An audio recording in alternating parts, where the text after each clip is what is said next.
La présentation va débuter dans 2 minutes.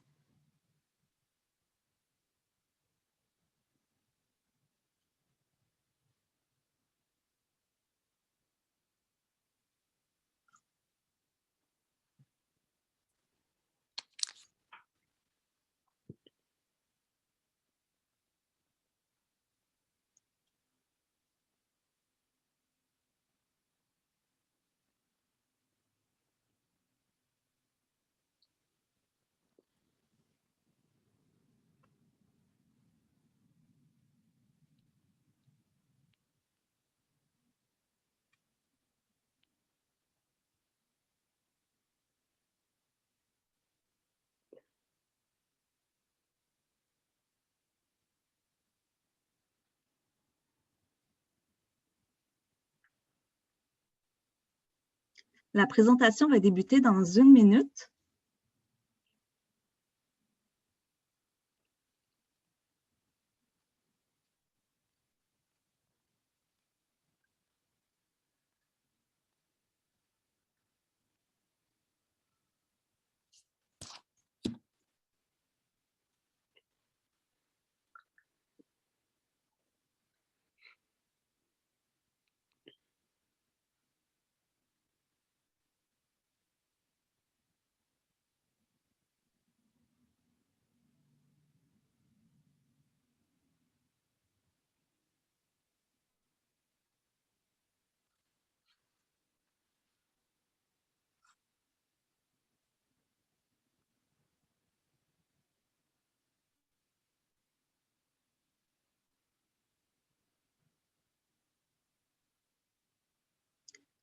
Donc, on va débuter. Bonjour à tous. Bienvenue. Merci d'être avec nous aujourd'hui pour cette web-diffusion intitulée « Mieux comprendre le myélome ». Donc, cette présentation a lieu dans le cadre de la semaine de sensibilisation sur le myélome. Il est maintenant temps de débuter la présentation. Je me présente, mon nom est Joliane Pelletier et je suis la coordonnatrice des services à la communauté pour la région du Québec et de Ottawa à la Société de leucémie et lymphome du Canada. Donc, je serai la modératrice de cet événement en ligne. La présentation va être d'une durée d'environ 60 minutes, incluant une période de questions. Je vous avise que vous êtes tous en mode silencieux vu le grand nombre de participants, donc il ne vous est pas possible de parler au travers de votre micro. Par contre, si vous souhaitez nous envoyer des commentaires ou poser des questions, vous pouvez le faire en cliquant sur l'onglet Q&A dans le bas de votre écran. Donc, merci de ne pas écrire dans la section chat, vraiment tous les commentaires, questions, d'aller les écrire dans l'onglet Q&A et on va les lire à voix haute à la fin de la présentation. Aussi, la conférence est enregistrée, donc si vous souhaitez la revisionner par la suite, ça va être possible de le faire. Elle va être disponible sur notre site Internet et on va vous envoyer un courriel afin de vous aviser qu'elle y est disponible. Alors, notre mission à la Société de leucémie et lymphome du Canada, c'est de trouver un remède contre les cancers du sang, mais également d'améliorer la qualité de vie des personnes touchées par un cancer du sang et de leur famille. Puis, on est là pour vous aider. Donc, vous voyez en ce moment nos coordonnées à l'écran, mon courriel, celui de ma collègue Pascal, mais également notre site Internet cancerdusang.ca et notre ligne téléphonique. Alors, si vous êtes à la recherche de soutien, de ressources, si vous avez un proche que vous croyez qui pourrait bénéficier de certains de nos outils, de nos ressources, vraiment, n'hésitez pas à communiquer avec nous, puis ça nous fait un réel plaisir de vous aider. Aussi, cette présentation a lieu dans le cadre de la semaine de sensibilisation sur le myélome. Donc, je vous inviterai encore une fois à visiter le cancerdusang.ca afin d'y trouver des témoignages sur le sujet, mais aussi pour écouter des balados et télécharger nos nouveaux feuillets informatifs sur le myélome. Aussi, vous allez... Oups, attendez. Oui, parfait. Donc, encore une fois, sur notre site Internet au cancerdusang.ca, vous pouvez retrouver toutes les archives de nos web-diffusions passées. Donc, si vous souhaitiez en visionner une, mais que vous n'avez pas eu la chance de le faire, mais c'est possible de le faire sur notre site Internet. Puis également, on a un nouvel outil depuis environ 1 an. Donc, il s'agit d'une chaîne de balado qui se nomme « Parlons des cancers du sang ». Donc, c'est une chaîne où vous pouvez écouter des balados de personnes qui sont directement touchées par un cancer du sang, de proches aidants, mais aussi vous pouvez écouter des balados d'experts dans le domaine des cancers du sang. Ils sont disponibles sur vos chaînes préférées, donc sur Spotify, Anchor ou Apple. Puis, je vous inviterai même là, à vous abonner aux chaînes afin vraiment d'être à l'affût de tout le nouveau contenu qui est ajouté. Et c'est vraiment un outil très intéressant pour les gens qui sont peut-être plus auditifs. Aussi, on a également notre programme de soutien par les pairs. Donc, ça consiste à la possibilité d'échanger avec quelqu'un qui a vécu une situation similaire à la vôtre. Donc, dans ce programme-là, on a des bénévoles formés avec qui c'est possible d'entrer en contact de 1 à 2 fois par téléphone. L'idée est vraiment d'échanger sur vos expériences respectives afin aussi de voir comment ça s'est passé pour quelqu'un d'autre qui a vécu une situation semblable à la vôtre. Puis, on essaie vraiment de faire le jumelage selon des critères, donc de respecter les critères, de jumeler des gens qui ont le même diagnostic, le même âge, le même sexe et si possible aussi la même situation familiale. Puis, c'est un programme qui aide beaucoup les gens qui l'utilisent. Donc, il est maintenant temps de débuter la présentation. Donc, notre conférencière, le docteur Julie Côté, est hémato-oncologue. Docteur Côté a obtenu son doctorat en médecine en 2009 à l'Université Laval de Québec. Elle a par la suite complété ses résidences en médecine interne, en hématologie et en oncologie médicale. Elle a ensuite, de septembre 2015 à octobre 2016, fait sa formation clinique postdoctorale en myélome au Princess Margaret Cancer Center à Toronto. Et elle fait maintenant partie de l'équipe médicale du Centre hospitalier universitaire CHU de Québec. Donc, docteur Côté, je vous laisse la parole. Alors, merci beaucoup. Ça me fait plaisir aujourd'hui de vous donner cette conférence sur le myélome. Je vais juste reprendre le contrôle de l'écran. Donc, en fait, les sujets qu'on va aborder aujourd'hui, on va parler... Attendez un petit peu, je vais juste revenir... On va parler du myélome multiple, mais on a plusieurs sujets à couvrir. En fait, j'ai essayé là, de faire une présentation qui va toucher un peu à tout. Donc, premièrement, on va se concentrer sur qu'est-ce que le myélome multiple, le diagnostic, la présentation clinique, qu'est-ce qu'on peut voir comme symptômes, comme signes. On va parler aussi après des critères diagnostiques. Ça va vous permettre de mieux comprendre c'est quoi le myélome et comment ça se présente aussi, et de comprendre les différents stades dans la maladie, comme le stade de MGUS, de myélome indolent et de myélome actif. Ensuite, on va parler des traitements, donc en gros, les grandes lignes directrices du traitement du myélome multiple. On va aborder les différentes classes de médicaments, les soins de support, les effets secondaires aussi de ces traitements-là.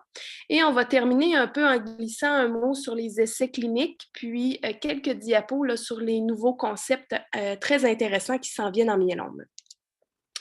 Donc, le myélome multiple, en fait, qu'est-ce que c'est? C'est un cancer de la moelle osseuse. Et la moelle osseuse, en fait, elle se retrouve là, dans les os. Donc, elle se retrouve surtout au niveau des os du bassin, des vertèbres, mais aussi des os longs comme les humérus et les fémurs. Et c'est vraiment à l'intérieur de l'os qu'on retrouve la moelle osseuse et sa fonction, en fait, est de produire les globules qu'on va retrouver dans notre sang. Donc, ça va produire les globules rouges, les plaquettes qui sont responsables d'empêcher le saignement, par exemple, et les globules blancs qui sont responsables de nous défendre contre les infections. Dans les globules blancs, il y a différents types de globules blancs, mais dont le plasmocyte. Et le plasmocyte, c'est normal d'en avoir. C'est une cellule qui, sa fonction, elle, c'est de produire des anticorps qu'on appelle immunoglobulines. Et ça nous permet en fait de combattre les virus, les bactéries ou certaines toxines. Et dans le myélome multiple, c'est cette cellule-là qui est malade, c'est le plasmocyte.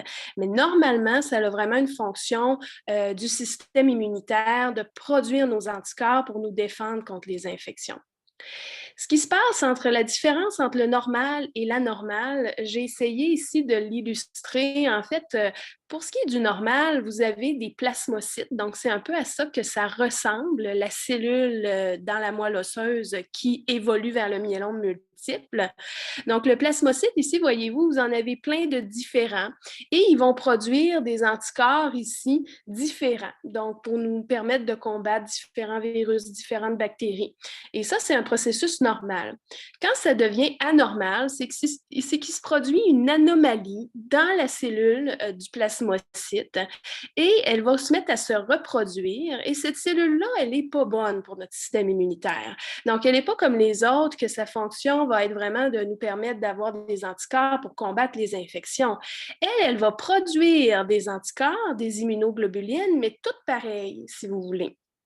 Donc, et ces protéines-là n'auront pas le rôle de nous défendre contre les infections parce qu'elles sont anormales et c'est cette protéine-là qui est responsable des dommages que le myélome peut causer, de l'anémie, l'insuffisance rénale, la maladie osseuse. On va y revenir un petit peu plus tard, mais c'est ce qui se passe quand la cellule de myélome devient anormale.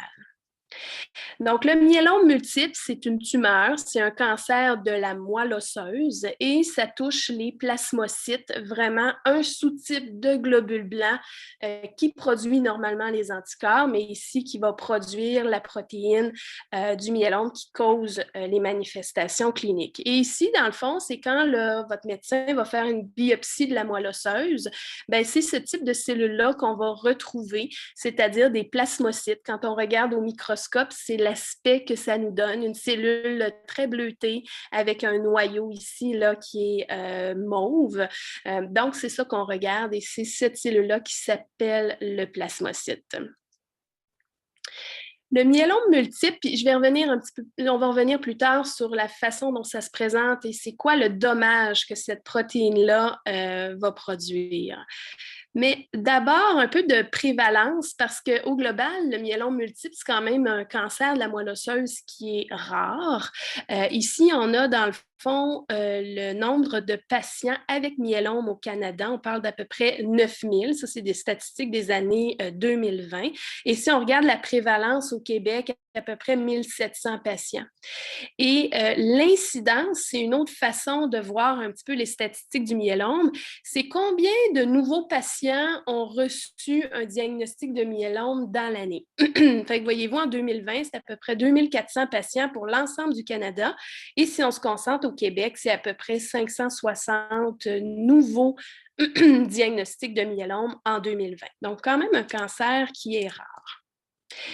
À quel âge est-ce que ça se présente? Bien, l'âge moyen est surtout vers 60-65 ans, mais il y a quand même des patients qui vont se présenter plus jeunes. Vous voyez ici là, les taux d'incidence en fonction des âges, mais vous voyez bien ici que c'est à partir là, de 65 ans et plus là, qu'on a une augmentation des cas et de l'incidence du myélome multiple.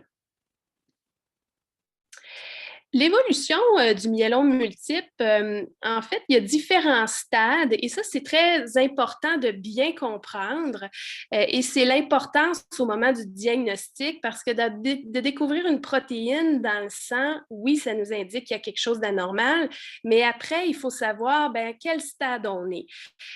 Tous les myélomes actifs ou qui ont besoin d'un traitement, on sait maintenant qu'ils ont tous évolué à partir d'un stade plus précoce qu'on appelle le MGUS. Donc, toujours au début, il y a une protéine qui va se développer qui n'était pas là avant. On n'est pas né comme ça, ce n'est pas quelque chose d'héréditaire, c'est quelque chose qui s'est développé souvent avec l'âge. Et dans le fond, ce stade très précoce-là, c'est un petit peu de protéines qui ne causent pas de trouble, qu'on appelle la gammapathie monoclonale de signification indéterminée, ou le MGUS que vous allez entendre. Et par la suite, ça évolue vers un myélome multiple indolent et un myélome multiple symptomatique actif qui, lui, nécessite un traitement. La vitesse à laquelle cette évolution-là se passe, ça, c'est inconnu par contre. Là. On ne sait pas si on découvre un myélome multiple symptomatique, depuis quand la protéine était là. C'est difficile de le savoir si elle n'a jamais été dosée ou détectée dans le sang. Si on découvre un myélome multiple indolent, on ne sait pas c'est depuis quand que le MGUS était là avant, mais on sait que tout patient va commencer par un petit stade de MGUS qui va évoluer de façon variable vers un myélome actif ou va rester tout simplement un MGUS au fil des années. Ça peut arriver aussi qu'il n'y ait pas d'évolution vers un stade plus actif, plus avancé. Mais pour vous permettre de mieux comprendre, on va traverser en fait les critères diagnostiques du myélome multiple symptomatique pour savoir qu'est-ce qu'on veut dire quand on parle d'un myélome qui nécessite un traitement. Parce que vous allez voir que les autres stades un peu plus précoces, c'est de l'observation qu'on va faire. Donc, on ne traite pas les patients avec des MGUS ou des myélomes multiples qui sont indolents, plutôt dormants. Le myélome multiple symptomatique, donc il y a vraiment des critères diagnostiques qui ont été établis et pour les parcourir ensemble, on va commencer par le premier critère à remplir. Alors, le premier, c'est soit d'avoir des plasmocytes dans la moelle qui sont anormaux. Monoclonaux, là, ça veut dire que, un peu, rappelez-vous l'image que je vous ai montrée, que le plasmocyte anormal va se mettre à produire une protéine, une mauvaise protéine, puis toute la même protéine. Fait que quand on dit monoclonal, c'est que c'est cette protéine-là qu'on appelle IgG-kappa ou IgA lambda, par exemple, qui va être anormale et qui est toute pareille, si vous voulez. Ça, c'est l'anomalie qui fait que cette protéine-là n'est pas normale. Donc, dans la moelle, quand on fait la biopsie de la moelle osseuse, on en veut au moins en haut de 10% pour parler d'un myélome multiple, ou encore si on peut prouver qu'il y a un plasmocytome osseux ou extramédulaire qui est confirmé par biopsie. C'est quoi ça, un plasmocytome? En fait, je vous ai mis deux images ici qui représentent bien. C'est que les plasmocytes, normalement, se retrouvent dans la moelle, mais parfois peuvent aussi se regrouper au niveau d'un os ou se regrouper au niveau d'un organe, par exemple au niveau du foie ou par exemple au niveau de la peau. Donc, ils vont sortir de la moelle, c'est pourquoi on dit que c'est extramédulaire, ou ils vont se concentrer au niveau d'un os, par exemple. Ici, vous avez un exemple de TACO. Le patient est allongé sur le dos, puis c'est des coupes là, au niveau cérébral, donc c'est la voûte crânienne que vous avez ici, et on voit très bien qu'il y a une masse anormale qui est le plasmocytome. Ici, c'est des plasmocytes des cellules de myélome. Ici, vous avez une photo, on voit qu'il y a une lésion anormale sur la peau, et si on fait une biopsie, on va trouver des plasmocytes, comme un peu on peut retrouver dans la moelle, et ça va être diagnostic d'un myélome. Donc, ça prend au moins ce critère-là pour commencer, prouver qu'on a des plasmocytes pas normaux, soit dans la moelle au-dessus de 10% ou ailleurs au niveau osseux ou extramédulaire. Mais ça prend aussi un autre critère, c'est-à-dire que ça prend des critères qui vont définir le myélome. Donc, soit que la protéine elle va causer du trouble sur un organe ou on a la présence d'un biomarqueur. Je vous explique ce qu'on veut dire. Donc, quand il y a une atteinte d'un organe cible, on parle de l'acronyme du CRAB. Donc, on a notre plasmocyte anormal, mais il va causer du trouble. Par exemple, de l'hypercalcémie. Donc, dans le sang, on va découvrir que le calcium est beaucoup trop haut. Ça peut créer de l'insuffisance rénale, donc les reins qui ne fonctionnent pas bien, de l'anémie, alors la baisse des globules rouges qui peuvent amener de la fatigue, l'essoufflement, des maux de tête, par exemple, ou encore va causer des lésions osseuses, des lésions lytiques qu'on appelle. Donc, c'est au niveau de l'os. Ici, vous avez une radiographie d'un crâne là, en latéral, puis vous voyez qu'il y a tous des petits points noirs. C'est ça qu'on appelle des lésions lytiques dans les os, c'est-à-dire que l'os a été grugé, a perdu sa matrice osseuse en raison de la protéine. Donc, ça, c'est nos critères, en fait, pour parler de myélome. On se rappelle, donc, une évidence qu'un plasmocyte n'est pas normal dans la moelle ou ailleurs par biopsie, plus au moins une atteinte d'organe cible. Le calcium qui est trop haut, de l'insuffisance rénale, de l'anémie ou encore des atteintes osseuses à cause de la protéine. Donc, quand on a ces critères-là, puis je dois dire qu'on n'est pas obligé d'avoir tout en même temps ici. Là. On n'est pas obligé d'avoir de l'anémie, de l'insuffisance rénale, le calcium haut et des lésions osseuses. Ça en prend juste un là-dedans. Donc, si j'ai des plasmocytes dans ma moelle et que j'ai de l'anémie, j'ai un diagnostic de myélome multiple actif. Donc, je peux me présenter avec juste de l'anémie, juste des lésions osseuses, ou encore, je peux me présenter avec de l'insuffisance rénale, de l'anémie, des lésions osseuses. Donc, ça en prend au moins un, mais ce n'est pas nécessaire de les avoir tous. Et quand on parle de biomarqueurs, ça c'est nouveau dans les dernières années, c'est qu'on a regardé les patients qui avaient une paraprotéine, donc une protéine anormale de myélome qu'on suivait, mais qui ont évolué très rapidement vers un myélome actif. Puis on s'est dit, est-ce qu'on n'aurait pas pu les traiter avant qu'ils évoluent vers une complication comme l'insuffisance rénale ou une fracture, par exemple? Donc, on a établi que si les gens avaient la présence d'un biomarqueur, que je vais vous détailler juste après, le risque de progression vers un myélome multiple était de plus de 80% à 2 ans. Alors maintenant, on considère ces patients-là comme un myélome multiple actif et on les traite parce que le risque est trop grand de développer une complication. Et ces biomarqueurs-là, il y en a 3. Le premier, c'est que si on fait une biopsie de la moelle, puis on trouve qu'il y a plus de 60% de la place qui est prise par du myélome, bien, c'est sûr que ça va finir par causer du trouble de façon rapprochée. Donc, c'est un critère de traitement. Ensuite, il y a un critère au niveau du ratio des chaînes légères libres sériques. En fait, ça, c'est un peu complexe, mais si vous avez déjà entendu qu'on parle de la kappa ou de la lambda, c'est une autre façon de mesurer la protéine du myélome là, qui est anormale. Fait que voyez-vous ici, je vais en reparler un petit peu plus tard, mais vous avez ce qu'on appelle une immunoglobuline, donc une protéine anormale dans le sang là, de myélome. Et souvent, il y a une chaîne lourde qu'on va appeler, par exemple, IgG, IgA, IgM, et une petite chaîne légère qui est décrochée juste ici à côté, qu'on va appeler kappa ou lambda. Donc, c'est 2 façons de mesurer la protéine. Puis ça, comme je vous dis, j'y reviens un petit peu plus tard. Mais si on voit qu'il y a beaucoup de chaînes légères dans le sang, selon certains critères ici que je vous ai mis, bien encore là, ça signe un risque plus grand là, d'évoluer vers un myélome actif. Et le troisième biomarqueur, c'est quand on va faire une résonance magnétique puis qu'on va trouver plus d'une lésion osseuse. Là aussi, c'est un critère de traitement. Parce que tout à l'heure, quand on parlait d'atteinte osseuse, je vous ai montré la radiographie là, avec le crâne et les petits trous noirs, là. Mais ça, c'est dès qu'on voit à la radiographie ou au TACO, c'est clair que c'est quand même assez avancé au niveau du dommage osseux pour qu'on le voit sur ces images-là. Mais ce qui est encore plus sensible, c'est la résonance. Puis la résonance, elle va voir une lésion osseuse du myélome avant même que ça touche le cortex de l'os. Donc, des fois, le TACO puis la radiographie ne l'auront pas vu, mais l'IRM, qui est tellement sensible, va voir une lésion à en devenir, si vous voulez. Donc, c'est pour ça que c'est très sensible comme imagerie. Donc, on récapitule un peu nos critères de myélome multiple actif. Quand on dit le patient a un myélome, on doit le traiter, c'est qu'on a la présence de ces critères-là, c'est-à-dire l'évidence qu'on a des cellules de myélome, des plasmocytes anormaux, soit dans la moelle ou ailleurs. Donc, souvent, ça prend une biopsie plus un des critères que je vous ai dit qui définissait le myélome. Donc, soit d'une hypercalcémie, l'insuffisance rénale, de l'anémie ou des lésions osseuses, ou encore les fameux biomarqueurs qui sont très sensibles, qui nous disent que oui, ce n'est pas actif maintenant, mais le risque est tellement grand qu'on va le considérer comme un actif pour commencer le traitement avant une complication.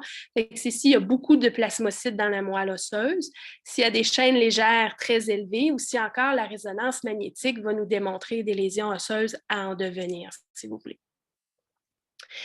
Ce qui fait qu'en gros, ces critères-là, bon, c'est quand même complexe, mais ça vous permet aussi de voir un peu comment le myélome va se présenter. Et en général, là, 75% des patients environ vont présenter de l'anémie. Les douleurs osseuses, on va parler chez plus là, de la moitié des patients, puis surtout, ça va toucher les côtes, les vertèbres, le bassin, c'est ce qu'on appelle le squelette axial. La créatinine va être élevée, c'est-à-dire qu'il va y avoir des reins défaillants dans la moitié des cas, de la fatigue chez 32%.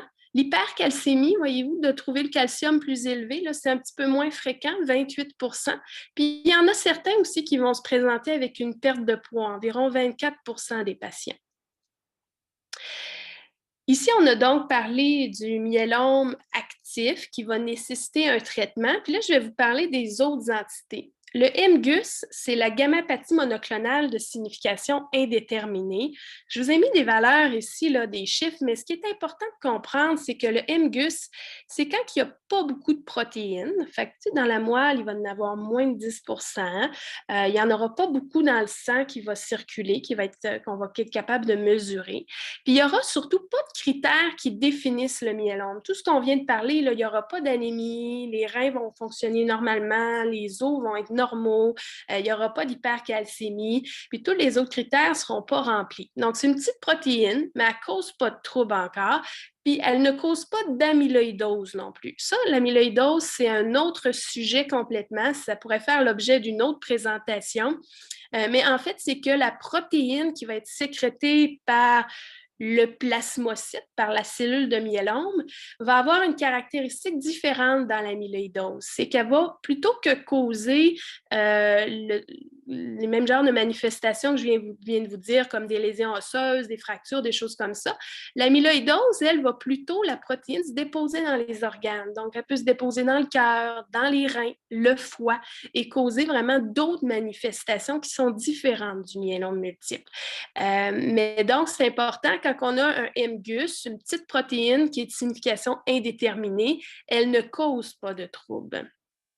Le myélome indolent, c'est l'entre-deux. Encore une fois, je vous ai mis des valeurs ici, mais peut-être pas à retenir. Retenez juste le principe que le MGUS, c'est le stade très précoce. Le myélome actif, c'est le stade actif qui crée du trouble qu'on doit traiter. Puis entre les deux, le myélome indolent, c'est qu'il y a un peu plus de protéines que le MGUS que je viens de vous présenter, mais encore, ça ne cause pas de trouble. Il n'y a pas de critères qui définissent le myélome ni d'amyloïdose. Et ce qui est important, dans le fond, c'est dans ces deux stades-là qui sont plus précoces, le MGUS et le myélome multiple indolent, c'est de comprendre que le risque d'évoluer vers un myélome actif n'est pas le même. Un MGUS, quand il y a un petit peu de protéines, son risque est d'à peu près 1 par année. Donc, souvent, c'est des patients qu'on peut suivre une fois par année avec un bilan sanguin, sans plus. Le myélome multiple indolent, par contre, lui, il a plus de risques d'évoluer dans les premières années qu'on va découvrir la protéine. Donc, on parle de 10 par année les premiers 5 ans, 3 par année les 5 ans d'ensuite. Et après 10 ans de suivi, si le myélome multiple indolent n'a pas évolué, mais son risque devient un peu comme un MGUS, c'est-à-dire 1 par année d'évoluer par la suite. Ce qui fait que le myélome multiple indolent, on va observer, mais on va suivre les patients plus rapprochés au début, à intervalles là, qui peuvent varier entre 3 à 6 mois, dépendamment de la situation clinique. Et plus on avance en temps au fil des années, puis si ça évolue pas, on sait qu'il est probablement à plus faible risque d'évoluer et on peut se passer notre suivi tranquillement. Autre présentation, c'est le plasmocytome. Le plasmocytome, vous vous rappelez, c'est un regroupement de plasmocytes, comme je vous ai montré au début.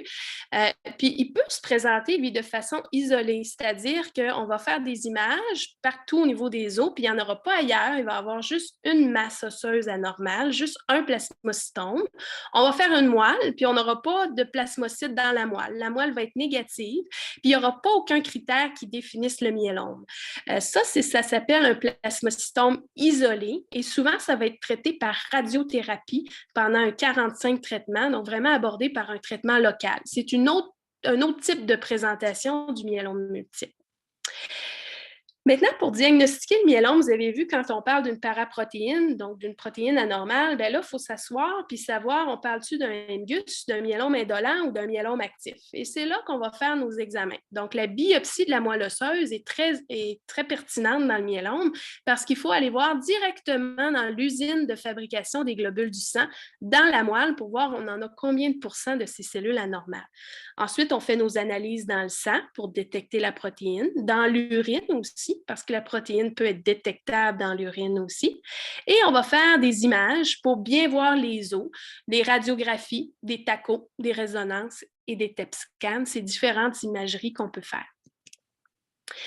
Et tout ça encore pour nous permettre, je reviens avec le normal versus l'anormal, parce que quand c'est pas normal puis qu'on a trop de plasmocytes, je vous ai dit que ça allait produire une immunoglobuline, une protéine dans le sang qui va être anormale et qu'on va détecter. Mais comment est-ce qu'on mesure ça? En fait, c'est dans la prise de sang.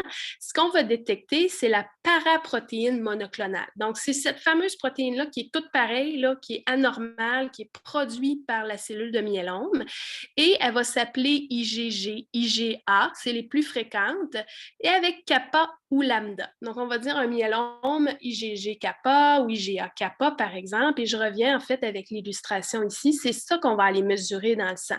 La chaîne lourde et la chaîne légère qui définissent un peu la protéine, l'immunoglobuline du myélome. Il y a certains myélomes qui vont juste sécréter des chaînes légères. Ça peut arriver chez 15-20 des patients. Et il y a aussi des patients plutôt rares, moins d'1%, qui ne sécréteront aucune protéine dans le sang. Donc, on va faire nos prises de sang, puis on ne verra pas de protéines de myélome normal, mais le patient, par exemple, va avoir de l'anémie, va avoir des lésions osseuses, on va se dire, mais qu'est-ce qui se passe? Et en allant faire notre biopsie de la moelle, ben, c'est là qu'on va trouver les cellules de myélome qui ne sont pas normales dans la moelle. Donc, le non-sécrétant, c'est une entité qui est plutôt rare. La majorité des patients avec myélome vont avoir une protéine détectable et mesurable dans le sang. Pour la mesurer, en fait, je ne rentre pas dans les détails, mais au moins vous permettre de comprendre. Quand on prend la prise de sang, on va séparer les globules rouges du sérum. Et le sérum, ça contient toutes sortes de protéines et ça contient toutes sortes d'anticorps, comme je vous ai montré, nos cellules normales, nos plasmocytes normaux vont produire des anticorps variés pour nous défendre contre les infections.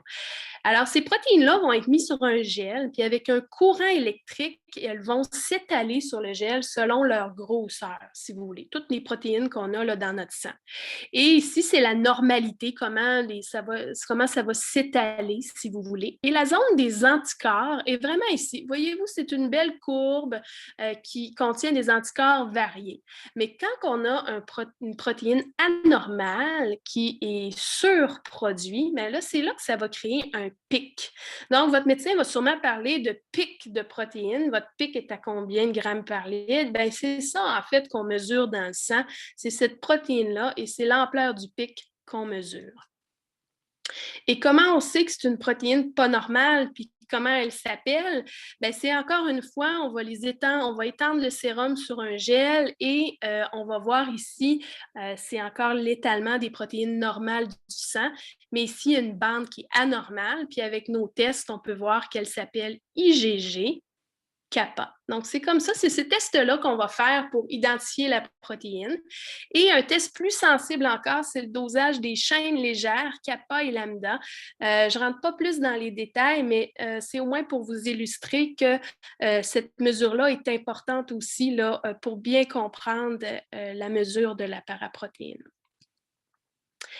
Ensuite, le myélome, il faut toujours établir, maintenant qu'on a un diagnostic, il faut établir le risque de ce myélome-là parce que ça peut modifier notre prise en charge, ça modifie aussi le pronostic, un peu savoir si la maladie est plus agressive, a plus tendance à revenir rapidement avec nos lignes de traitement. Donc, quand on fait notre biopsie de la moelle osseuse au diagnostic, on veut savoir dans les cellules de myélome, les mauvaises cellules, est-ce qu'il y a une génétique anormale? Et les génétiques à haut risque qu'on va regarder, c'est ce qu'on appelle les délétions 17p ou des translocations 4-14 ou 14-16. Ça, c'est des anomalies que si on retrouve ça dans la génétique, pas du patient, mais des cellules de myélome, bien, ça met le myélome à plus haut risque d'évoluer, si vous voulez, ou à récidiver rapidement. Et quand on parle d'une délétion 17p, voyez ça simplement comme le chromosome 17, ben, il en manque un bout. Puis quand on parle de translocation, ben, c'est entre deux gènes, comme voyez-vous le 14 et ici le 4, par exemple, ben, ils vont transloquer du matériel. Ils vont prendre un morceau de l'autre puis ils vont s'échanger du matériel. C'est un peu ça qu'on regarde là, dans la génétique, si les chromosomes sont bien alignés, puis s'il y a des anomalies comme ça, c'est comme ça qu'on détecte qu'il y a des anomalies à plus haut risque dans le myélome. Et je vous en parle parce qu'on parle souvent, mais c'est à quel stade? Puis le myélome, c'est pas comme un cancer du sein, par exemple, qu'on peut dire le stade 1, le stade 4 qui est métastatique, par exemple. Le myélome, le stade va être avec le stade pronostic. Donc, c'est un système international de stadification. Et ça nous permet, c'est par des prises de sang qu'on va déterminer ce stade-là, mais ça nous permet d'établir encore une fois plus le pronostic. Est-ce que j'ai un myélome qui est à plus haut risque d'être difficile à contrôler ou à évoluer, ou si j'ai un myélome à risque standard? C'est ça qu'on veut stadifier dans le myélome ici. Et ça, dans le fond, c'est un premier système de stadification qu'on utilise et ça parle là, de bêta-2 microglobuline et d'albumine. Je vous l'ai mis pour référence, mais à savoir que ça nous permet de dire ben, le stade 1, il y a un risque plus faible d'être plus d'évoluer, en fait, ou en fait, il y a un risque plus faible de se comporter de façon agressive versus le stade 3 qui a plus tendance à être difficile à contrôler ou à évoluer ou à rechuter plus rapidement. Et ça a été révisé, ce stade-là, dans les dernières années. Donc, on utilise les prises de sang pour déterminer le risque du myélome, mais aussi on a maintenant inclus dans le stade révisé la présence ou l'absence d'anomalies chromosomiques à haut risque. Donc, un myélome qui serait là, à très haut risque d'évoluer selon le stade de stadification internationale révisée. C'est un myélome, par exemple, que quand on fait la biopsie de la moelle osseuse, on trouve des anomalies chromosomiques à haut risque, comme la délétion 17p, par exemple, avec des LDH élevés puis une bêta-2 microglobuline élevée. C'est tous des indices qui nous disent OK, ici, on a un myélome qu'il va vraiment falloir mettre nos meilleurs outils. On met toujours nos meilleures lignes, nos meilleurs outils, mais il faut savoir que des fois, le myélome plus agressif ou plus avancé en stade révisé va mieux répondre ou être mieux contrôlé par certains médicaments ou certaines combinaisons. Donc, on essaie d'ajuster ça en conséquence. Il y a plein d'autres critères pronostiques qui sont à prendre en considération aussi. L'âge du patient, comment le patient est en forme ou pas, est-ce qu'il y a d'autres maladies, puis est-ce qu'il y a d'autres, des fois, anomalies chromosomiques. Là, je vous ai parlé plus des générales que vous allez entendre parler là, ou voir dans la littérature. Des fois, s'il y a des plasmocytes dans le sang ou des plasmocytes là, à l'extérieur de la moelle ou à l'extérieur des os, comme au niveau, par exemple, du foie ou de la peau, ça signe aussi un myélome qui va être plus agressif, plus difficile à contrôler. Donc ça, c'était la première partie qui était vraiment là, de voir le diagnostic, comment on mesure la protéine de myélome, qu'est-ce que ça peut donner comme présentation clinique, puis c'est quoi les fameux stades pronostiques en myélome. Une fois qu'on a établi qu'on a un myélome qui est actif, qui est symptomatique, qu'on doit traiter, ensuite, on établit le risque. Est-ce que c'est un myélome qui est à haut risque ou à risque standard? Et par la suite, on s'assoit, on jase et on établit notre ligne de traitement.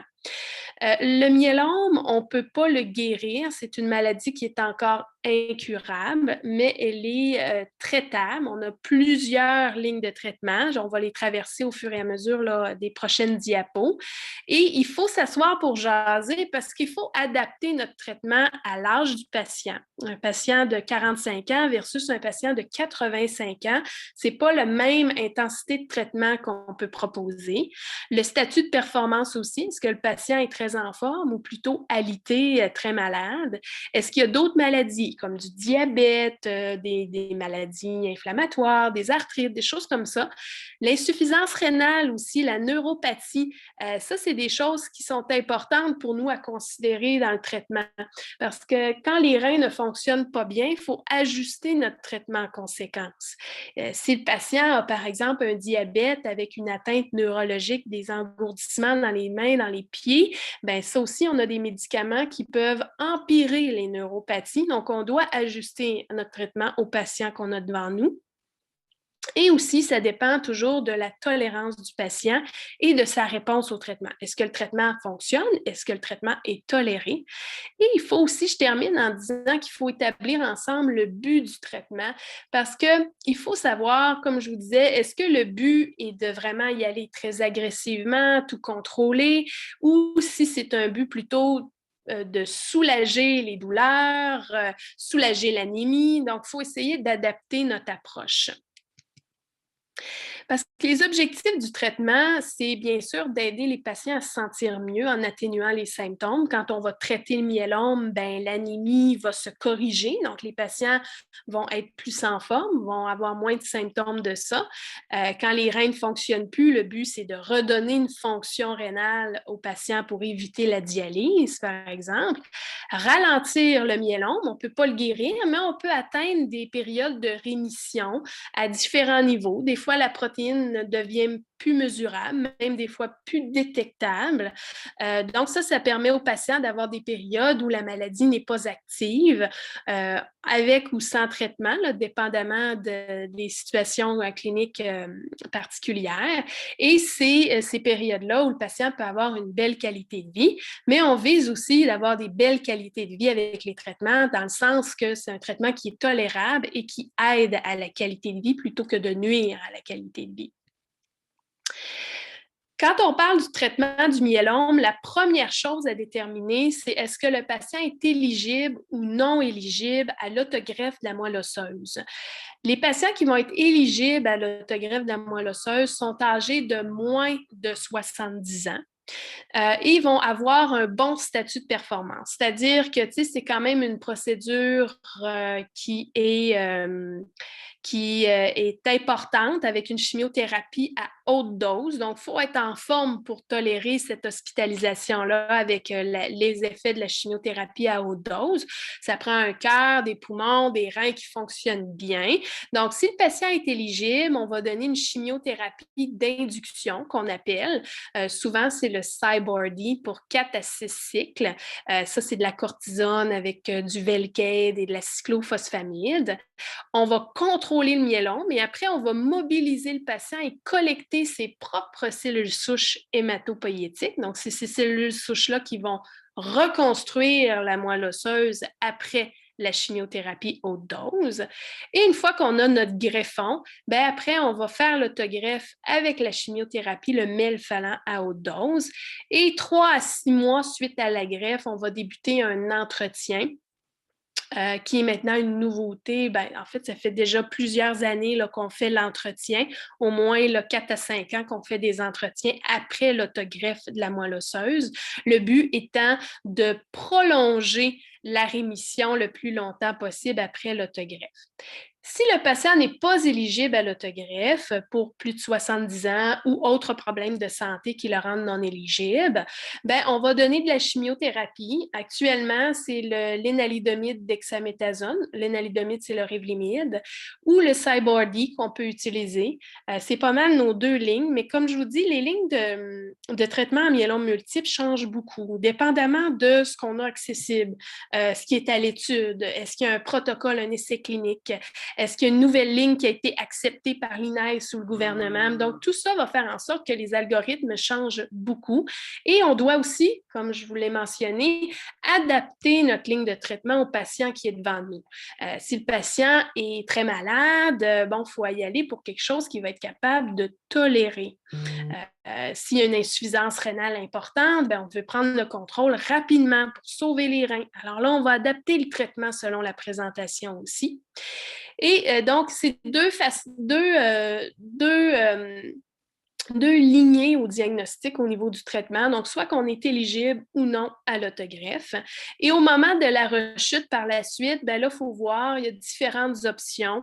Est-ce qu'on pourrait faire une deuxième autogreffe de la moelle osseuse? Si la première a donné une belle réponse, on pourrait considérer refaire une autre greffe. toujours se renseigner s'il y a des protocoles de recherche intéressants. Et par la suite, les agents qu'on va utiliser, on va en discuter un petit peu plus tard des différents agents, mais le daratumumab, qui va souvent se combiner avec le Revlimid ou le Velcade, on va essayer là, de le donner à tous pour au moins avoir une exposition. Et on va combiner, dans le fond, avec soit un imide, ce qui est une classe qu'on appelle des immunomodulateurs, comme le Revlimid ou le Pomalyst, et ou des combinaisons avec un inhibiteur du protéasome, qui est une autre classe de médicaments dans lequel on retrouve le Velcade, le carfilzomib et l'ixazomib. Ça, c'est pour vous en nommer que quelques-uns. On va avoir une diapo là, qui va en énumérer davantage. Fait que c'est d'essayer de faire des combinaisons avec ce que le patient n'a pas eu encore, qu'est-ce qu'on pense qui va fonctionner pour son type de myélome et qu'est-ce qui va être toléré aussi. Puis on a toujours tendance à favoriser donner 3 médicaments plutôt que 2 médicaments. Donc souvent, il y a de la cortisone dans tous nos traitements, puis ça a vraiment un effet anti-myélome. Et on va voir avec quoi on peut le combiner. Mais donc, en général, c'est des triplets pour aller chercher le maximum d'efficacité. Mais si on veut un traitement plus léger, pour par exemple un patient plus âgé, bien, des doublets peuvent être très efficaces aussi. Les agents disponibles ici, vous voyez, bon, la cortisone, donc ça a vraiment un effet anti-myélome. C'est pour ça que ça fait partie de nos traitements à chaque ligne de traitement, la dexaméthasone ou la prénisone. Ensuite, vous avez des agents alkylants qu'on appelle, qui vont vraiment, c'est des agents de chimiothérapie qui vont aller endommager l'ADN. C'est leur mécanisme, si vous voulez, de fonctionnement.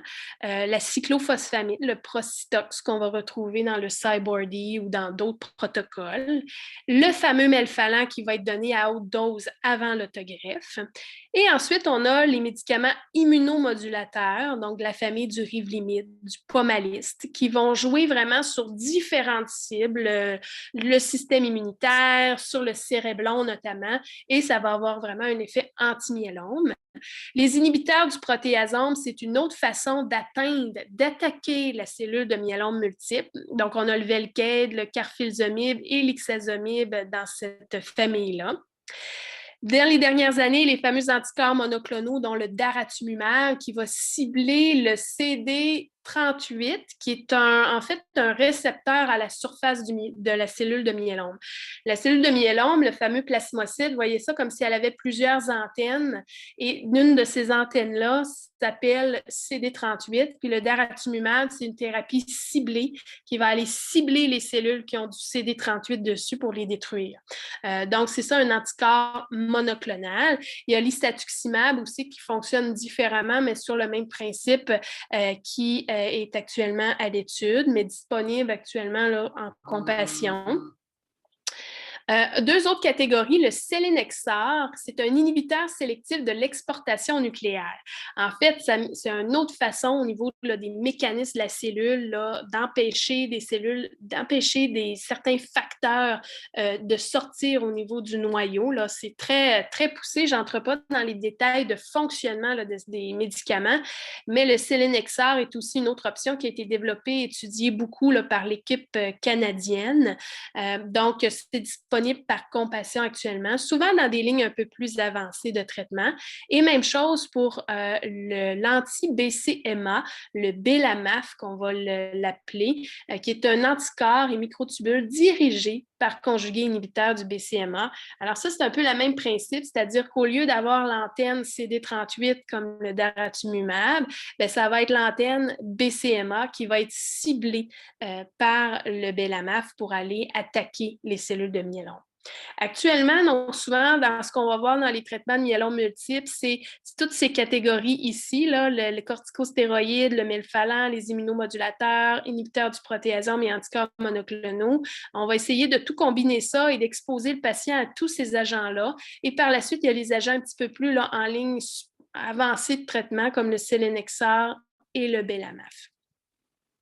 La radiothérapie aussi, c'est une option de traitement que souvent, c'est un traitement concomitant avec le traitement systémique de chimiothérapie qu'on va donner. Si on a une atteinte osseuse qui est à risque de fracturer, on va faire de la radiothérapie. Ou encore, des fois, on peut faire même aussi des chirurgies de stabilisation. Ou si les douleurs osseuses ne sont pas soulagées par notre traitement, on va aller compléter avec de la radiothérapie.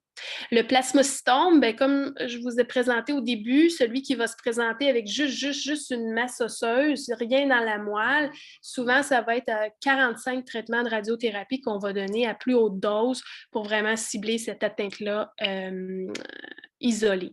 Quand on a un traitement systémique pour le myélome, souvent, on va faire un traitement de radiothérapie ou des fois, ça peut être jusqu'à 5. Ça, c'est le radio-oncologue qui décide un petit peu la meilleure approche. L'autogreffe des cellules souches, qu'est-ce que c'est? C'est une procédure qui utilise les propres cellules souches du patient pour restaurer la production des cellules sanguines après une chimiothérapie intensive. Donc, le traitement, quand on fait une autogreffe, en fait, ce qu'on veut, c'est donner le melphalan à haute dose, la chimiothérapie à haute dose qui va aller détruire les cellules de myélome, mais malheureusement, elle détruit aussi les autres cellules de la moelle osseuse, nos globules rouges, nos plaquettes, nos bons globules blancs. Alors, après avoir donné la chimiothérapie, on va s'en suivre une période d'aplasie qu'on parle, là, où tous les globules du sang vont descendre très, très bas. Mais on va avoir réinfusé au patient ses propres cellules souches qui vont retourner par elles-mêmes au niveau de la moelle osseuse et vont reconstituer nos globules, reconstituer notre usine dans la moelle. Et les globules blancs, les globules rouges et les plaquettes vont remonter par la suite. Donc, ce n'est pas le système immunitaire de quelqu'un d'autre, c'est vraiment les cellules du patient. Et ça, c'est après notre chimiothérapie d'induction, on va collecter les cellules souches par une procédure de ferrèse. Donc, dans le sang, on fait circuler le sang dans une machine qui va collecter les cellules souches. Ça revient un peu dans un sac comme une transfusion. On va s'assurer qu'il est de bonne qualité. On va le cryopréserver et au moment où la greffe est faite, où on donne le melphalan à haute dose, bien, on décongèle les cellules du patient et on le réinfuse comme une transfusion. Et voilà, et ça permet de récupérer de la chimiothérapie intensive.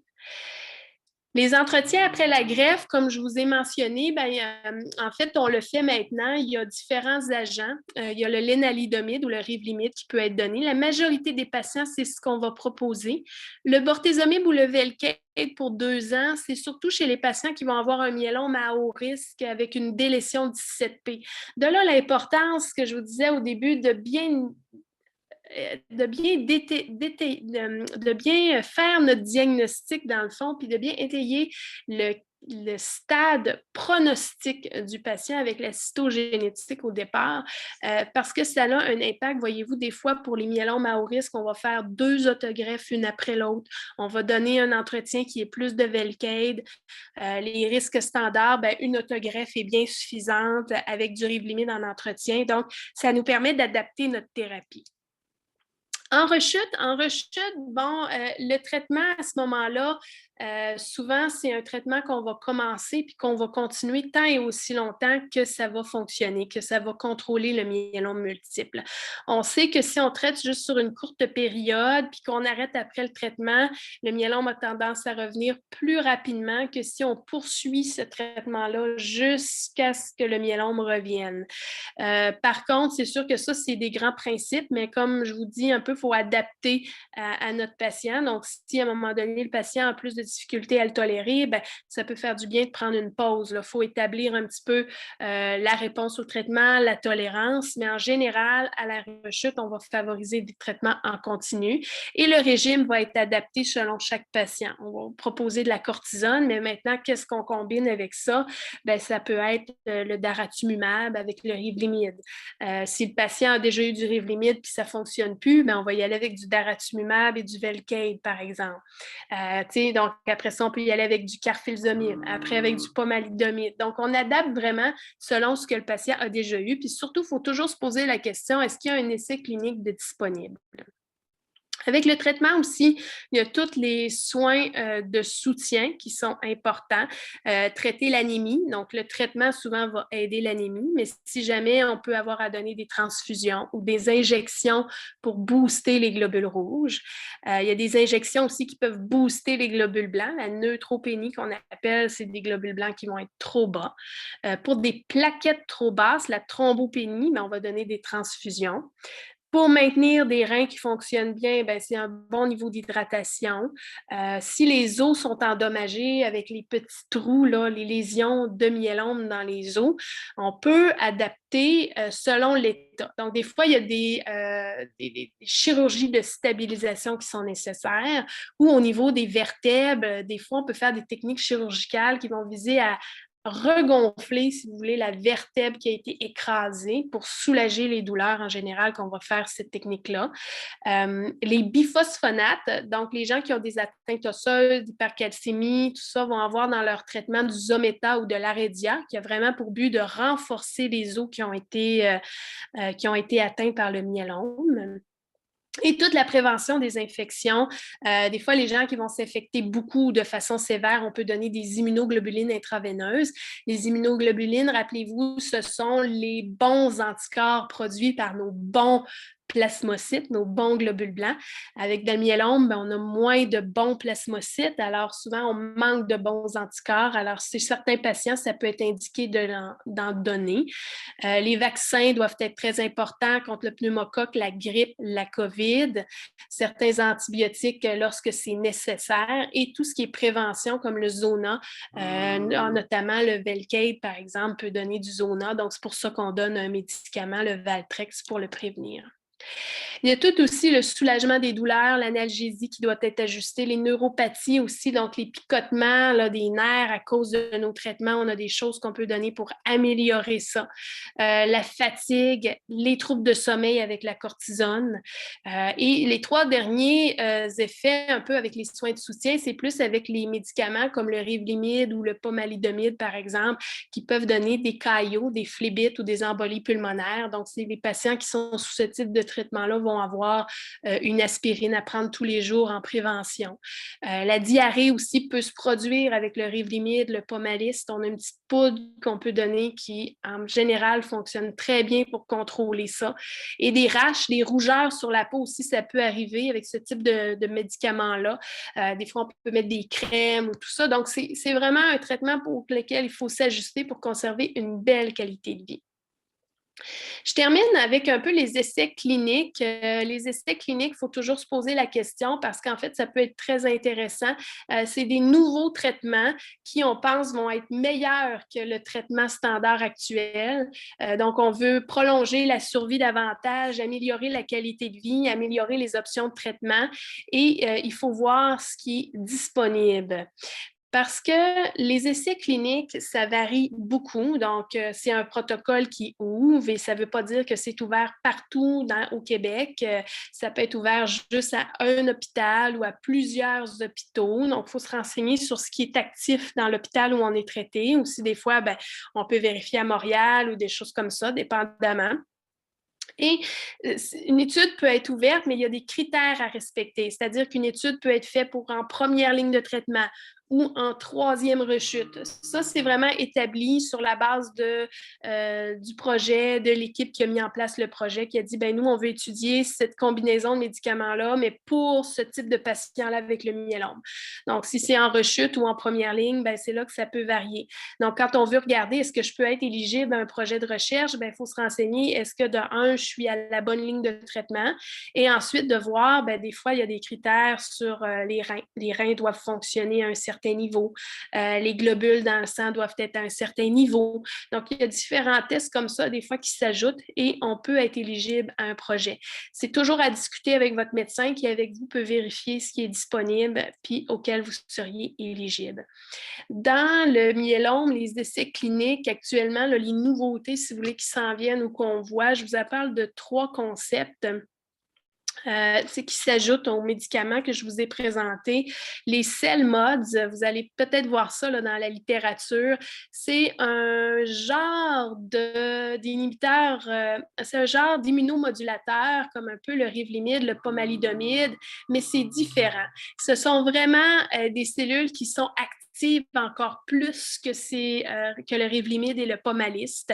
Il y a l'Iberdomide et le CC92-480 là, qui sont à l'étude. qui sont à l'étude chez des patients quand même là, avec quelques rechutes à leur actif et qui ont démontré des bons taux de réponse.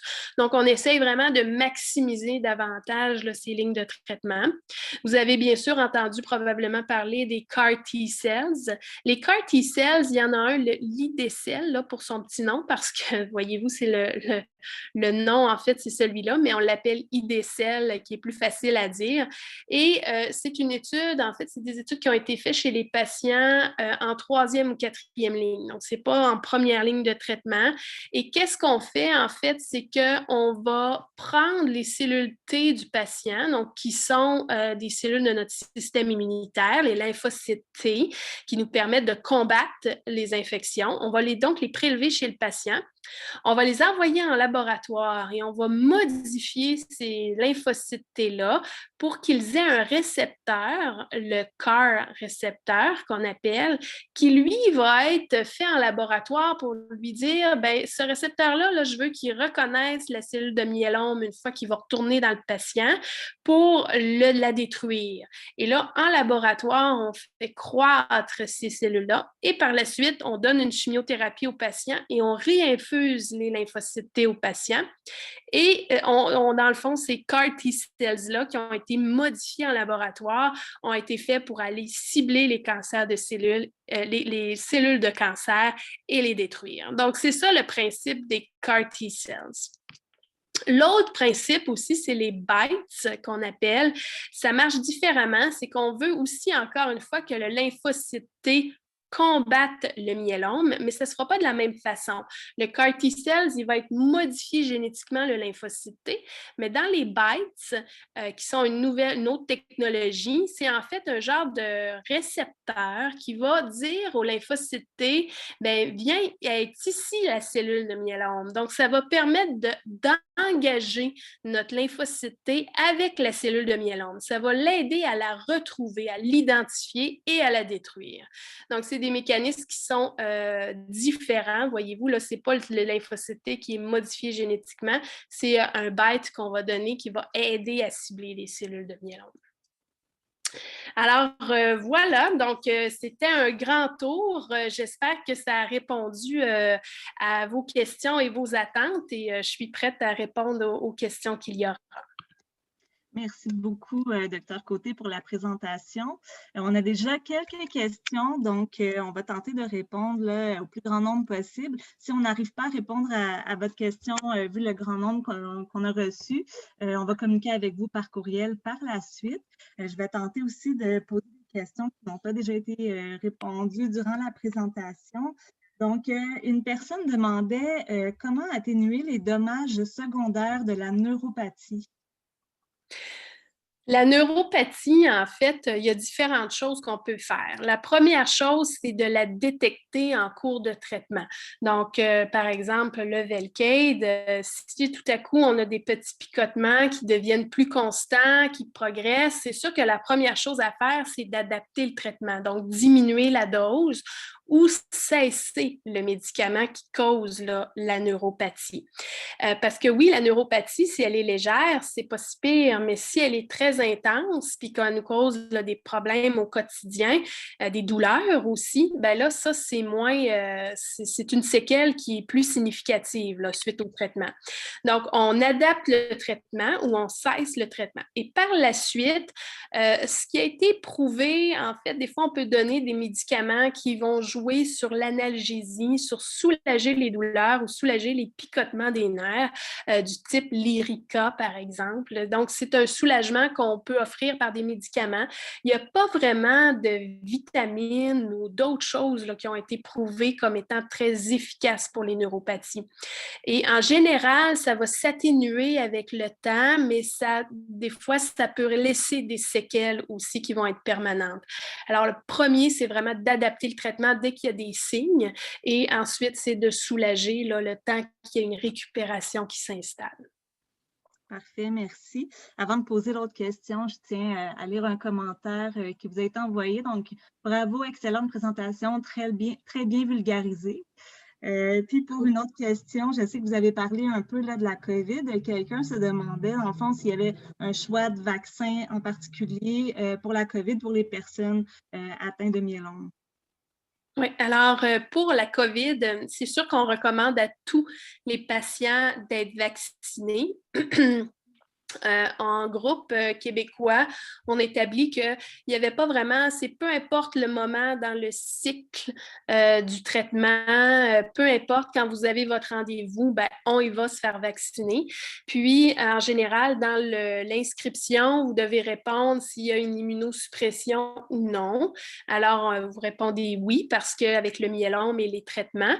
Et en fait, le gouvernement reconnaît bien que les immunosupprimés, on devrait favoriser, si possible, les vaccins du type Pfizer ou Moderna plutôt qu'AstraZeneca. Et le principe là-dessus, c'est en fait au niveau de l'efficacité. Parce qu'un patient avec myélome sous traitement n'aura pas la même réponse au vaccin que quelqu'un qui est tout à fait en pleine forme, sans traitement de chimiothérapie. Je m'explique, c'est que le patient avec myélome et traitement ne fera pas autant d'anticorps contre la COVID suite au vaccin. Donc, la réponse vaccinale ne sera pas aussi efficace. Alors, ce qu'on veut essayer, c'est de favoriser l'efficacité. Et on sait que le Pfizer et Moderna donnent plus d'efficacité de réponse au vaccin que l'AstraZeneca. Donc, on se dit, si nos patients ont moins de chances de répondre, ben, donnons-leur le vaccin qui est le plus efficace à générer une meilleure réponse vaccinale. Et ça, en tout cas, jusqu'à maintenant, nos patients qui ont été vaccinés, dans les centres de vaccination, ça a l'air à se faire là, que les patients immunosupprimés sous myélome reçoivent Pfizer ou Moderna. C'est même une recommandation là, dans des documents gouvernementaux. Donc, par contre, si jamais c'est impossible de le recevoir, ben, on suggère de prendre le vaccin, peu importe le vaccin, parce que c'est mieux d'être vacciné que de ne pas être vacciné.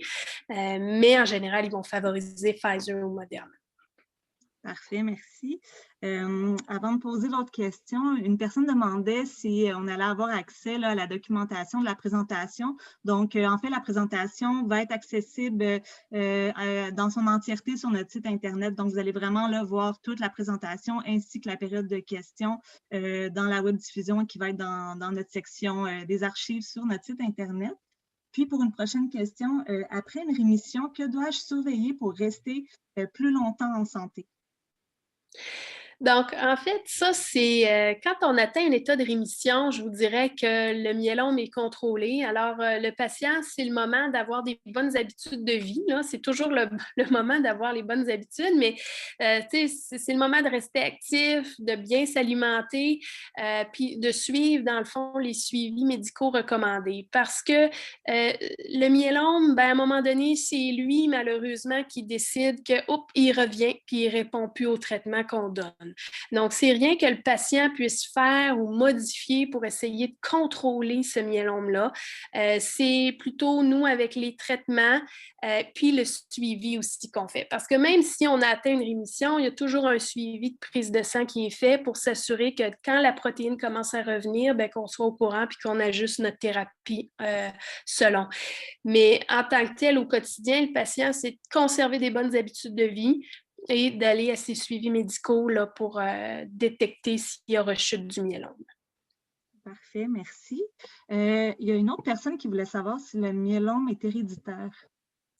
Donc, actuellement, on n'a pas d'évidence que c'est héréditaire. C'est sûr que, par contre, quand on questionne les patients, un patient qui a myélome, puis que, ben finalement, oui, ma sœur en a un aussi, puis ma cousine, puis bon, là, on dit, OK, il y a probablement quelque chose de familial là-dedans, mais il n'y a rien qu'on puisse tester ou qui a été identifié qui nous dit qu'un myélome est héréditaire. Donc, en général, c'est quelque chose qui va se développer et qui n'est pas héréditaire. Il y a certains emplois, là, on voit qu'il y a un peu plus des fois d'exposition à certaines substances toxiques comme les pompiers, tout ça, des choses comme ça. On peut voir un peu plus de risques, mais ce n'est pas héréditaire actuellement. OK, parfait. Pourquoi est-il nécessaire de rechuter 2 fois ou plus avant de pouvoir être accepté pour de nouveaux médicaments, en particulier la greffe de cellules CAR-T? Alors, les CAR-T, en fait, ça a été étudié comme ça. Ça a été étudié chez des patients qui vont être en troisième ou quatrième ligne de traitement et l'étude a été faite comme ça. Donc, quand l'étude est faite comme ça, puis qu'après ça, le gouvernement puis les instances acceptent qu'on ait accès à cette ligne de traitement, mais il faut respecter les critères d'inclusion de l'étude. Donc, c'est pour ça que ça va être offert chez les gens qui vont rentrer dans les critères de l'étude. Ça, c'est actuellement. Mais si jamais il y a d'autres études, on essaie de mettre les CAR T-cells en induction, par exemple, ou en deuxième ligne, ou en combinaison avec l'autogreffe. Il y a plein de choses là, qui se discutent et qui se pensent. Ben là, c'est sûr que le patient peut devenir éligible avant la troisième et quatrième rechute. Mais maintenant, cette nouvelle technologie-là est accessible seulement sur les critères de l'étude qui a prouvé une efficacité, c'est-à-dire en troisième ou quatrième ligne. Et actuellement, au Québec, ce n'est pas encore disponible. Donc, c'est vraiment en discussion actuellement là, sur les tables. Mais des fois, s'il y a un projet de recherche, ben là, ça dépend des critères d'inclusion du projet de recherche. OK. Puis, une autre personne demande pourquoi utiliser encore le CIBOR alors que ce n'est plus la meilleure thérapie d'induction? Ça, c'est sûr que c'est la grande question. En fait, c'est que malheureusement, tout est une question d'accès aux médicaments et d'autorisation ou d'inscription du médicament, comme de quoi c'est disponible, que le gouvernement l'accepte, que c'est remboursé. On travaille très, très fort pour avoir une autre induction que le Cyborg. On est bien conscient que ce n'est pas le régime souhaité ni voulu, par exemple en pré-autogreffe. Par contre, actuellement, on a malheureusement ici au Québec pas accès à autre chose en induction, à moins qu'il y ait un essai clinique qui serait disponible. Donc, c'est pour ça, c'est une question d'accès. Des fois, les études nous montrent plein de belles combinaisons qu'on voudrait faire, qui ont montré des efficacités super, mais malheureusement, on n'a pas accès. Donc, c'est ça qui est difficile avec le myélome aussi, c'est d'adapter nos traitements avec ce qu'on a accès puis ce qu'on est capable de vous donner de mieux. Mais sachez que comment je peux dire, la ligne de conduite en myélome, c'est toujours offrir aux patients la meilleure combinaison possible, le meilleur traitement qu'on peut en fonction des accès. Puis les accès vont varier, assurance privée, assurance publique aussi. Donc, il faut s'ajuster. Puis, une autre personne voulait savoir si elle est dialysée. Dans le fond, une personne dialysée, est-ce qu'elle peut obtenir la greffe de cellules souches? En fait, donc la dialyse, c'est une contre-indication en soi là, à l'autogreffe. Je nuance, en fait, c'est que la chimiothérapie à haute dose, il y a quand même un certain risque avec une autogreffe de mortalité. Hein. Tout ce qu'on fait peut apporter des complications. Donc, en termes de grandeur, je vous dirais qu'une autogreffe standard avec le myélome, avec une personne qui a une bonne fonction rénale, c'est à peu près 1,5 % de mortalité en lien vraiment avec notre autogreffe qui compliquerait, par exemple. Quand les reins fonctionnent moins bien, à un certain niveau, on peut quand même donner la chimiothérapie à une dose un peu plus faible, mais le risque de complication va monter plus autour de 5 %. En dialyse, le risque de complication est plus autour là, de 5 à 15 % dépendamment. Donc là, souvent, le risque de décès suite à notre autogreffe par complication est plus grand que l'escompté. Et à ce moment-là, donc, on considère que c'est une contre-indication. Par contre, c'est toujours au cas par cas. Dépendamment du patient, dépendamment de la situation, ça peut être discuté en équipe, ça peut être fait, mais en général, c'est une contre-indication. Merci. Puis, justement, on a une autre question aussi en lien avec l'autogreffe. Une personne demandait, l'autogreffe s'étale sur combien de temps? Alors, l'autogreffe, en fait, quand on fait la collecte des cellules souches, souvent les délais approximatifs. Mettons, on donne la chimiothérapie, on va laisser 2-3 semaines de récupération et après, on va faire la collecte de cellules souches. Ça se fait en externe. On donne des injections pour booster les globules blancs et après, le patient vient en clinique externe et on fait la phérèse, qu'on appelle, on collecte les cellules souches. Donc, ça, en général, là, ça se fait tout en externe. Le patient n'est pas hospitalisé. Puis une fois que le greffe greffon est collecté, bien, la greffe peut se faire à peu près 2 semaines après, s'assurer qu'on a un bon greffon. Et là, une fois que le patient rentre à l'hôpital, bien, la chimiothérapie haute dose va être donnée. Et après ça, quelques jours plus tard, le greffon va être infusé, donc comme une transfusion. Et là, après, c'est toute la période d'aplasie. Donc, c'est une hospitalisation à peu près là, d'un 14 jours, un bon 2 semaines, dépendamment qui peut s'allonger avec des complications. Et par après, bien, il y a toute une récupération après la greffe. Bon, il y a des gens qui s'en sortent très bien, d'autres, c'est un peu plus difficile. Donc, après ça, là, ça prend quand même quelques semaines, quelques mois, 2-3 mois là, à récupérer d'une autogreffe. Parfait. Je vais peut-être poser une ou deux questions encore. On en reçoit beaucoup, là. Merci. Puis, comme je le disais, on va faire le suivi par courriel avec les personnes dont on n'aura pas répondu aux questions durant la présentation, mais merci beaucoup pour le grand nombre de questions. Donc, une personne demande pourquoi LDH élevé est à risque. Alors ça a été dans les études. En fait, ils ont regardé certains critères dans les prises de sang. Les LDH élevés, ça nous dit tout simplement qu'il y a comme un taux de prolifération plus important des cellules. Donc, c'est un peu un paramètre inflammatoire, un paramètre d'activité cellulaire.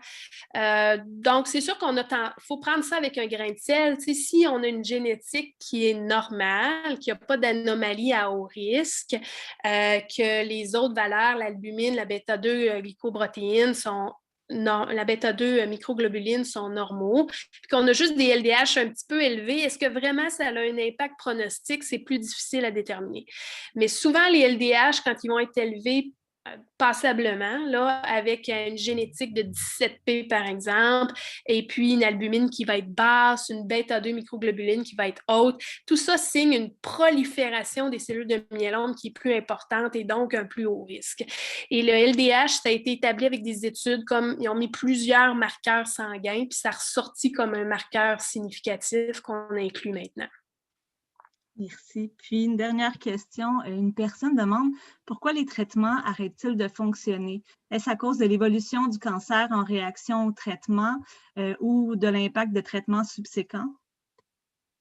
C'est une très bonne question. En fait, ça, c'est ce qu'on appelle le myélome, le principe de l'évolution clonale. C'est-à-dire qu'au départ, le myélome va va avoir certaines caractéristiques, si vous voulez. Puis au fil de l'évolution de la maladie, ça peut être à la rechute pas le même clone initial, mais ça peut être un clone différent. Puis après ça, l'autre chute, ça peut être le même clone ou ça peut en être un autre. Alors ça, c'est un principe de l'évolution clonale et on sait qu'en myélome, c'est pour ça que des fois, c'est difficile de traiter le myélome parce qu'on a beau atteindre le clone, mais à un moment donné, le clone, il devient résistant à notre traitement et reprogresse, ou c'est carrément un autre clone qui se développe. C'est pourquoi des fois, on essaie des traitements, puis on réessaie un traitement qui a été donné, par exemple, il y a plusieurs années, en se disant, on va voir, puis des fois, on peut avoir un petit effet. Donc, c'est vraiment une particularité du myélome, ce concept d'évolution clonale. Puis oui, avec les traitements, à un moment donné, le myélome devient résistant. Il a développé un mécanisme d'échappement à notre traitement qui fait qu'il va pouvoir progresser malgré le traitement, ou c'est carrément un autre clone. Parfait. Merci beaucoup, Dr. Côté. Là, comme plusieurs personnes l'ont mentionné dans les commentaires, pour votre présentation qui était vraiment bien vulgarisée, beaucoup d'informations, c'était clair. Votre générosité, vous avez pris beaucoup de temps pour répondre aux questions. On en avait beaucoup, donc je pense que ça démontre là, que les gens ont vraiment apprécié votre présentation. Donc, un grand merci à vous. Puis, je vous demanderai peut-être de changer la diapositive pour la prochaine. Oui, je vais vous redonner le contrôle. Ça m'a fait grand plaisir.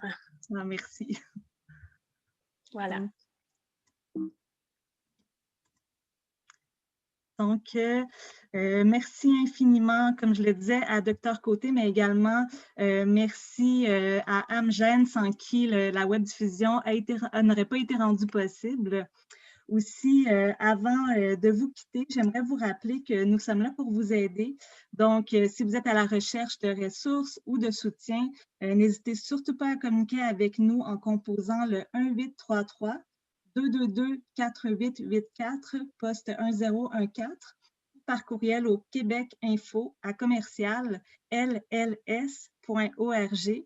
Donc, encore une fois, merci à tous pour votre présence à la webdiffusion. Quand la fenêtre va se fermer, vous allez recevoir là, un court sondage. Ça prend un 5 minutes, même pas 3 à 5 minutes y répondre. Donc, si c'est possible de prendre ce temps-là afin vraiment de nous aider à planifier des événements en ligne qui sont utiles pour vous puis qui répondent là, à vos attentes. Donc, un grand merci à tous. Merci d'avoir été des nôtres et je vous souhaite une très belle après-midi.